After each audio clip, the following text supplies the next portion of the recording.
আটা মেখে গোল্লা করে নিয়েছি, এখন ঘি নিয়ে নিয়েছি। এবার রুটিটাকে বেলে নেব। রুটিটাকে আটা দিয়ে বেলে নিচ্ছি, তার মধ্যে ঘি লাগিয়ে নিয়েছি। পুরোটাই ঘি লাগিয়ে নিয়ে চিনি দিয়ে দিয়েছি। চিনিটাকে এখন আমি চারিদিক ছড়িয়ে দেব। যে চিনিটা ছড়ানো হয়ে গেছে, এখন ওটাকে ফোল্ড করে দিয়ে আবার উপর দিয়ে ঘি দিয়ে দেবো।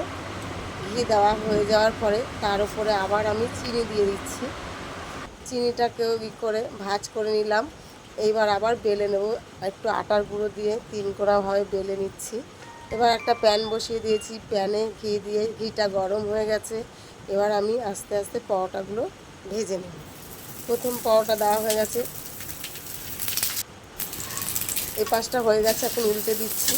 আমার পরোটাগুলো প্রায় সব ভাজা হয়ে গেছে। এই যে সব কটা পরোটা আমার ভাজা হয়ে গেছে। ভালো যদি লাগে একটা লাইক, কমেন্ট, শেয়ার করে দেবেন। ভালো থাকবে। ভিডিওটা দেখার জন্য অসংখ্য ধন্যবাদ।